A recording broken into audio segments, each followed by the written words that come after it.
कहा कि मैं सीबीआई जांच ट्रांसफर कर दूंगी कुछ दिनों के बाद। तो ममता बनर्जी, आपसे यह सवाल है, कुछ दिनों के बाद क्यों? दुख की बात यह है कि एफआईआर नहीं करी गई, बल्कि पुलिस ने यह कहा कि अननेचुरल डेथ केस, इसमें किस तरह से एविडेंस को डिस्ट्रॉय किया गया है,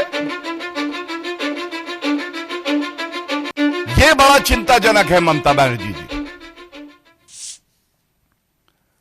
ऐसा प्रतीत होता है जजमेंट पढ़ने के बाद, और मीडिया ने जो भूमिका अदा करी है, जो तथ्य सामने रखे हैं कि ममता बनर्जी किसी को बचा रही हैं। ये कौन है? ये लोग कौन हैं? ममता बनर्जी को आज जवाब देना होगा।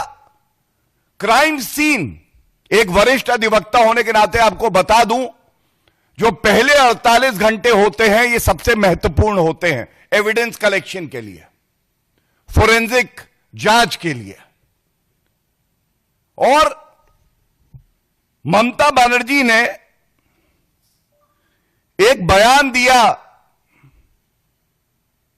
जब ये कुकर्म किया गया, जब ये जघन्य अपराध घटित हुआ, उसके एक दिन बाद कहा कि मैं सीबीआई जांच ट्रांसफर कर दूंगी कुछ दिनों के बाद। तो ममता बनर्जी, आपसे यह सवाल है, कुछ दिनों के बाद क्यों? तुरंत क्यों नहीं? जिससे कि एक निष्पक्ष जांच सीबीआई करती, क्राइम सीन को प्रोटेक्ट करती, एविडेंस कलेक्ट होता और अपराधी को सख्त से सख्त सजा हो, डेथ सेंटेंस, फांसी की सजा हो, यह सुनिश्चित करती उसी एविडेंस के आधार पे। लेकिन ममता बनर्जी ने कहा अभी नहीं, कुछ दिन के बाद। और मैं अभी बताऊंगा कि कलकत्ता हाईकोर्ट ने क्या कहा है इस पे। तो ये जो कुछ दिन के बाद कहा, इसमें किस तरह से एविडेंस को डिस्ट्रॉय किया गया है, यह बड़ा चिंताजनक है ममता बनर्जी जी। और अब आपके सामने कुछ तथ्य रखता हूं। पश्चिम बंगाल सरकार ममता बनर्जी के आदेश पर क्या कर रही थी? सबसे पहले, कोई भी जघन्य अपराध होता है जिसको हम लोग कहते हैं हीनस क्राइम, तो उसमें एफआईआर होना यह अनिवार्य है। यह हमारे देश का कानून कहता है।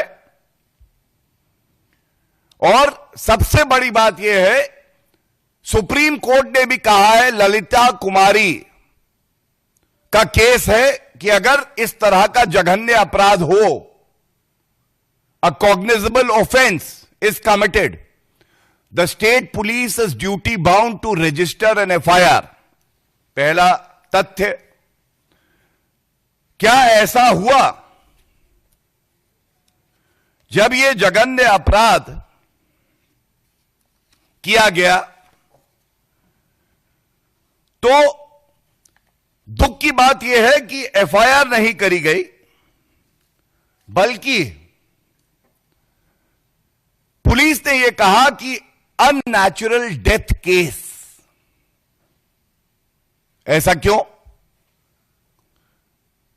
क्योंकि पीड़ित परिवार का जो दलील कोर्ट में है, इस पे ध्यान दीजिएगा, पीड़ित परिवार ने कहा कि उनको एक फोन कॉल पहले आया और इस फोन कॉल में उनको बताया गया कि आपकी बेटी, जिसने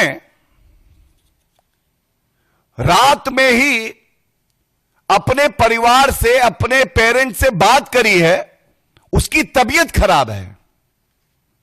यह पैरा 13 में है और मैं इसलिए पढ़ूंगा क्योंकि यह जानना आवश्यक है कि कैसे